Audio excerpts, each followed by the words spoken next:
Good morning बच्चों। आज हम लोग GK general knowledge IIT NEET junior foundation series देख रहे हैं, जिसमें हम लोग जीके के क्वेश्चंस को सॉल्व करते हैं विथ डिटेल्ड एक्सप्लेनेशन। ये नहीं कि बस इंडिया का फर्स्ट प्राइम मिनिस्टर कौन था, पंडित जवाहरलाल नेहरू, काम खत्म। नहीं, पंडित जवाहरलाल नेहरू कौन थे, कहां से थे, कैसे थे, उनका डेट ऑफ बर्थ क्या था, उनके फादर कौन थे, और बाकी भी डिटेल्स हर तरह के क्वेश्चंस में हम लोग देखते हैं। तो शॉर्टकट तरीका नहीं अपनाएंगे, जीके का खाली आंसर याद नहीं करेंगे, उसके बारे में एक्सप्लेनेशन के साथ पढ़ेंगे हम लोगों के चैनल पे। तो हम लोग आज देखेंगे टॉपिक नंबर 5। पिछले वीडियोस में हम लोग टॉपिक नंबर 4 तक देख चुके हैं। जो बच्चे नए हैं वो टॉपिक 4 तक देख लीजिए, और आज का टॉपिक नंबर है 5। तो हम लोग स्टार्ट करें। पहले एक जीके के क्वेश्चन के साथ स्टार्ट करते हैं। आप ये बताइए हमको कि बेकलाइट क्या होता है, बेकलाइट क्या है और इसका यूज कहां होता है, आप बताएंगे। बेकलाइट क्या है, ठीक है, बेकलाइट क्या होता है और इसका यूज कहां होता है, इसको आप कमेंट बॉक्स में बताएंगे। और हमको पूरा उम्मीद है कि आप लोग इसको बिना आप googlebaba.com के नहीं बताएंगे। इसीलिए कहा जाता है कि जीके का मतलब आप डिटेल्ड वे में पढ़ो, खाली आंसर मत याद कर लो कि बस which is the largest desert in the world, तो हम लोग बता दिए कि थार डेजर्ट होगा। अरे which is the largest desert of the world not India, world का लार्जेस्ट डेजर्ट सहारा डेजर्ट है। अब सेकंड लार्जेस्ट डेजर्ट पूछ लेगा तो पता चला कि बैठे रह जाएंगे। तो second largest desert Gobi desert which is situated in Asia, और फर्स्ट जो सबसे बड़ा डेजर्ट है वर्ल्ड का वो है सहारा डेजर्ट इन अफ्रीका। तो इसको नोट करेंगे और स्टार्ट करेंगे आज का हम लोग फर्स्ट क्वेश्चन।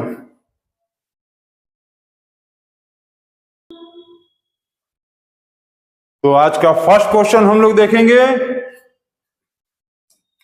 फर्स्ट क्वेश्चन आ गया, क्या आया, विच is the largest district in India. Largest district in India कहां पर है, तो ये कहां है, कच्छ ऑफ गुजरात। गुजरात में लार्जेस्ट डिस्ट्रिक्ट ऑफ इंडिया है कच्छ, ठीक, समझ गए। अच्छा, ये बताएंगे आप हमको जीके वाला क्वेश्चन, एक कमेंट बेस्ड वाला क्वेश्चन, कमेंट बेस्ड क्वेश्चन आ गया। गिर फॉरेस्ट कहां है इंडिया में, पहला। दूसरा, काजीरंगा नेशनल पार्क, काजी का स्पेलिंग क्या होगा, KAJI, चलो लिख देते हैं KAJI, Kaziranga national park. Kaziranga national park, Kazi का स्पेलिंग ये भी होता है KAZIRANGA, Kaziranga national park. Park नहीं है, पार्ट नहीं है, पार्क है, park PARK। Kaziranga national park India में। गिर नेशनल फॉरेस्ट कहां पर है और काजीरंगा नेशनल पार्क इंडिया में कहां पर है, ये आपको बताना है सीबी में, कमेंट बॉक्स में। सिर्फ जीके का आंसर खाली लिख लेने से काम नहीं चलता है। तो नेक्स्ट क्वेश्चन देखा जाए। नेक्स्ट क्वेश्चन क्या आ गया, 2, name the component of the sunlight which produces the heating effect. अच्छा, इस क्वेश्चन को आप डिटेल्ड में समझो। देखो, जो सनलाइट है, इसमें सनलाइट में मेनली 3 कंपोनेंट निकलता है। एक होता है अल्ट्रावायलेट, जिससे हम लोगों को स्किन कैंसर होता है, ठीक। दूसरा होता है विजिबल लाइट रेडिएशन, ठीक है, विजुअल लाइट रेडिएशन, जिससे हम लोगों को कोई भी चीज दिखता है, विजिबिलिटी होता है, इसके कारण विजिबिलिटी, ठीक है, विजिबिलिटी होता है। और तीसरा होता है इंफ्रारेड रेडिएशन, और इसी के चलते जो होता है हीटिंग इफेक्ट होता है। हीटिंग इफेक्ट मतलब कोई भी चीज गर्म होता है। यदि सन में ये वाला इंफ्रारेड रेडिएशन ना हो तो कोई भी चीज सन के प्रेजेंस में कभी गर्म ही नहीं होगा। तो इसका आंसर क्या होगा क्वेश्चन का, we name the component of the sunlight which produces the heating effect. तो इसका आंसर होगा इंफ्रारेड रेडिएशन, इंफ्रारेड रेडिएशन। ठीक है, इसको नोट कर लीजिए आप। और हमको जीके में एक कमेंट वाला क्वेश्चन बताएंगे कमेंट बॉक्स में कि name the outer core of the sun, of the sun, sun के आउटर कोर का टेम्परेचर बताना है आपको। सन के आउटर कोर का सॉरी टेम्परेचर नहीं, name the outer core of the sun, sun का आउटर कोर। जैसे ये सन है तो ये जो इसका आउटर कोर है इसका आपको नेम बताना है कि सन के आउटर कोर का क्या नाम होता है, कमेंट बॉक्स में बताएंगे। और हीटिंग इफेक्ट कौन प्रोड्यूस करता है? Infrared radiation. अच्छा, इसमें एक चीज और नोट कर लेंगे कि जो अल्ट्रावायलेट होता है, अल्ट्रावायलेट रेडिएशन, इसको कौन प्रोटेक्ट करता है? Ozone, OZONE। ओजोन जो है इसको क्या करता है? प्रोटेक्ट करता है। ओजोन लेयर, ओजोन लेयर क्या करता है कि इसको हम लोगों तक नहीं पहुंचने देता, वहीं पर रोक लेता है। ठीक है, ठीक है, चलिए हो गया। नेक्स्ट क्वेश्चन देखिए, क्वेश्चन नंबर 3। तो क्वेश्चन नंबर 3 आ गया। क्वेश्चन नंबर 3 क्या है? What is the unit of force? तो यूनिट ऑफ फोर्स क्या है? तो यूनिट ऑफ फोर्स यदि देखेंगे तो दो है। यूनिट ऑफ फोर्स में देखेंगे ना तो दो फोर्स है। एसआई यूनिट है, एसआई का मतलब MKS। आप लोग मेजरमेंट टॉपिक पढ़े होंगे, उसमें बताए थे मीटर, किलोग्राम और सेकंड। तो इसका एसआई यूनिट होता है न्यूटन। और CGS सेंटीमीटर, ग्राम और सेकंड, सब लोग पढ़े होंगे, सेंटीमीटर, ग्राम और सेकंड। इसका CGS यूनिट होगा डाइन। क्या होगा? डाइन। और 1 न्यूटन का मतलब होता है 1 newton is equal to 1 kg into 1 metre per second square. और 1 डाइन इक्वल टू क्या होता है? 1 gram into 1 centimetre per second square. ठीक है। और एक चीज ये आप समझ लीजिए कि 1 न्यूटन में होता है 10 to the power 5 dyne, 10 to the power 5 dyne. इसीलिए हम बार बार बोलते हैं कि जीके का खाली आंसर मत लर्न कर लो, पूरा उसका डिस्कशन करके समझो। कि यूनिट ऑफ फोर्स यदि पूछ ले तो तुमको हर तरह का चीज पता हो। ऐसा यूनिट ऑफ क्या है? न्यूटन, डाइन, 1 न्यूटन में इतना, 1 डाइन में इतना, और 1 न्यूटन में इतना डाइन। अच्छा, ये तो ये अभी इसके बाद भी है। और यदि देखेंगे तो इस तरह के यूनिट्स को हम लोग क्या बोलते हैं? Absolute unit, absolute unit. अभी इसी तरह से पढ़ेंगे ना तो ग्रेविटेशनल यूनिट भी होता है। तो अभी उतना डिटेल में आपको नहीं जाना है, आप ये समझ लो यूनिट ऑफ फोर्स। तो यूनिट ऑफ फोर्स क्या लिखेंगे? एसआई यूनिट में न्यूटन और CGS यूनिट में डाइन। और 1 न्यूटन में इतना होता है, 1 डाइन में इतना, और 1 न्यूटन में 10 टू द पावर 5 डाइन। तो नोट करिए और डिटेल्ड में जीके को पढ़िए। हो गया? चलो हो गया। नेक्स्ट क्वेश्चन अच्छा, यूनिट एक जीके का कमेंट क्वेश्चन। जीके का कमेंट क्वेश्चन में ये आप बताएंगे यूनिट ऑफ स्पीड बताना है, स्पीड बताना है और डिस्प्लेसमेंट। यूनिट ऑफ स्पीड और डिस्प्लेसमेंट को आप बताएंगे कमेंट बॉक्स, सीबी में बताएंगे आप। हो गया? हो गया ना? 1 2 3 हो गया। चलो नेक्स्ट क्वेश्चन, क्वेश्चन नंबर 4। और इस क्वेश्चन का आंसर क्या होगा जल्दी बताओ। What is the unit of pressure? Pressure का और यूनिट प्रेशर का बताना है। तो प्रेशर का यूनिट का नाम है, प्रेशर यूनिट इज, बताओ जल्दी। अरे प्रेशर ऐसे समझो, देखो प्रेशर का फॉर्मूला होता है force divided by area. Pressure का फॉर्मूला होता है फोर्स डिवाइडेड बाय एरिया। तो इसका यूनिट क्या क्या आएगा? Newton per metre square. और या तो ऐसे भी लिख सकते हैं 1 pascal is equal to 1 newton per metre square. तो प्रेशर का यूनिट क्या क्या आया? प्रेशर का यूनिट हुआ न्यूटन पर मीटर स्क्वायर, या तो पास्कल भी होता है, पास्कल भी, पास्कल। इसका और भी यूनिट है टोरिसेली बार, या तो 76 सेंटीमीटर एट HG। HG का मतलब मरकरी लेवल, और 760 मिलीमीटर एट HG मतलब मरकरी लेवल। ठीक है, तो बहुत सारा चीज होता है। प्रेशर का unit Newton per metre square, इसको हम लोग पास्कल भी बोलते हैं। इसका और बड़ा बड़ा यूनिट है टोरिसेली, वो बार 76 सेंटीमीटर एट मरकरी लेवल और 760 मिलीमीटर एट मरकरी लेवल। तो बहुत सारा चीज होता है, आप इसको ध्यान देंगे। और इसी पे आ गया एक जीके का कमेंट वाला क्वेश्चन, कमेंट सीवी वाला question. Atmospheric pressure, atmospheric pressure को हम लोग कौन से इंस्ट्रूमेंट से मेजर करते हैं? एटमॉस्फेरिक प्रेशर को कौन से इंस्ट्रूमेंट से मेजर करते हैं, इसको आपको बताना है सीवी में। ये क्वेश्चन नंबर 4 कंप्लीट हो गया। और सभी बच्चे, बहुत सारे बच्चे जो है बार बार बताते हैं कि सर गुड मॉर्निंग बच्चों क्यों बोलते हैं? वीडियो स्टार्ट किया जाता है तो गुड नाइट बोल देंगे तो सब सो नहीं जाएंगे, इसलिए गुड मॉर्निंग बच्चों। तो क्वेश्चन नंबर 4 नोट करिए। नेक्स्ट क्वेश्चन 5 देखिए आप।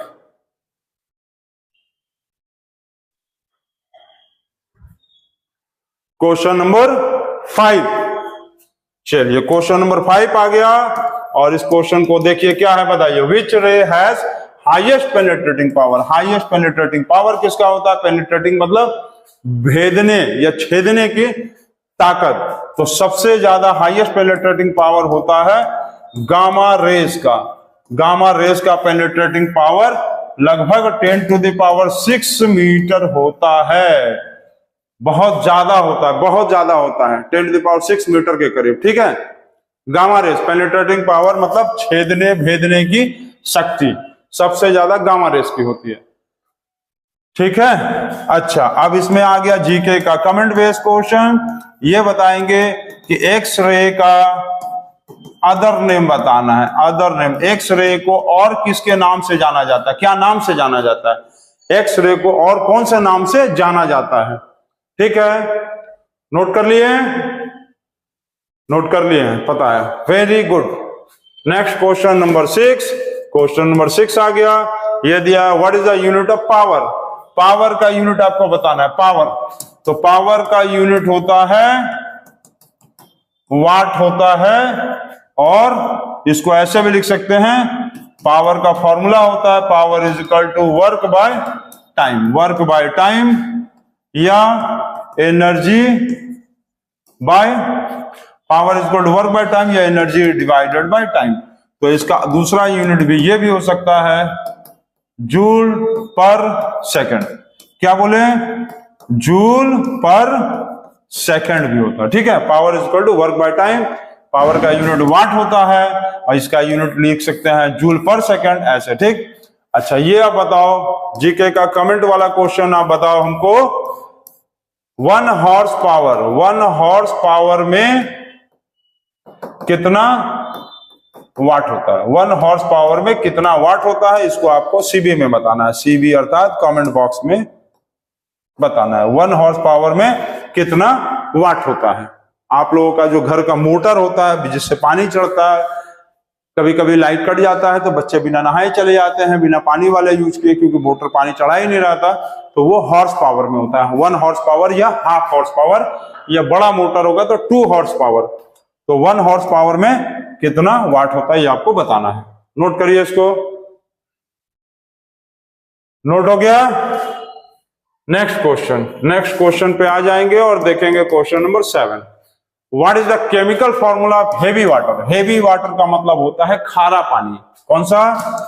खारा पानी। खारा पानी का मतलब क्या होता है? कभी कभी पानी देखोगे उसमें बहुत नमक टाइप का आ जाता है और पानी पीने में अच्छा नहीं रहता है, उससे कपड़ा भी नहीं धुलता है अच्छा से। तो हेवी वाटर का मतलब होता है, हेवी वाटर का फॉर्मूला है D2O, जिसको हम लोग बोलते हैं deuterium oxide. Deuterium oxide, deuterium oxide का मतलब हाइड्रोजन जो है वो 3 तरीके में पाया जाता है। एक होता है प्रोटियम, एक होता है ड्यूटेरियम और एक होता है ट्रीटियम। ट्रीटियम, तो यही वाला D2O ड्यूटेरियम D2O बना लेता है, जिसको कहते हैं ड्यूटेरियम ऑक्साइड। ठीक है, बहुत अच्छा। जीके का कमेंट वाला क्वेश्चन, जीके का कमेंट क्वेश्चन में ये बताना है CaOCl2 ये क्या चीज का फॉर्मूला है? ये फॉर्मूला जो है वो क्या चीज का है? CaO Cl2। CB question, comment box वाला क्वेश्चन, ठीक है। तो हाइड्रोजन का 3 तरह का हाइड्रोजन होता है, प्रोटियम, ड्यूटेरियम, ट्रिटियम। तो जो बीच वाला है बिचाउला, ड्यूटेरियम से ड्यूटेरियम ऑक्साइड D2O बनता है, जिसको हम लोग कहते हैं हेवी वाटर, खारा पानी। जिससे खारा पानी, काला पानी का सजा नहीं दिया जा रहा है, खारा पानी जिससे कभी भी कपड़ा साफ अच्छे से नहीं होता है, इसको बोलते हैं ड्यूटेरियम ऑक्साइड, हेवी वाटर। इसको आप न्यूज हम बोल रहे हैं, इसको नोट कर लीजिए। आप नोट कर लिए? Very good. Next question, question number 8 question के साथ फाइट करना है। चलिए जल्दी बताइए, what is the basic unit of heredity? Heredity का बेसिक यूनिट क्या होता है? जैसे लिविंग थिंग्स का बेसिक यूनिट क्या है? सेल।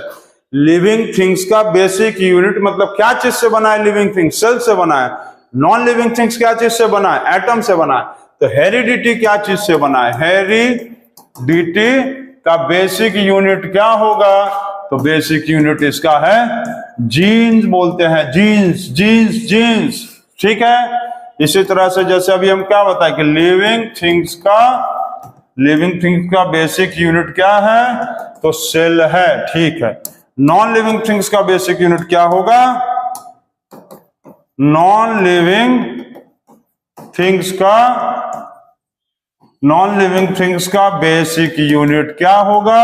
तो नॉन लिविंग थिंग्स का बेसिक यूनिट होगा एटम। तो आप ये हमको बताओ कि प्रोटीन का और फैट का बेसिक यूनिट क्या है? इसका बेसिक यूनिट मतलब ये फैट और प्रोटीन जो है वो क्या चीज का बना है?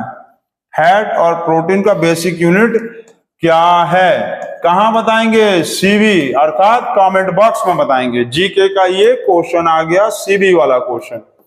आपको बताना है कि ये इसका बेसिक यूनिट क्या है, किसका? प्रोटीन और फैट का। तो हेरिडिटी का बेसिक यूनिट जीन, ये हो गया आंसर आपका, ठीक है।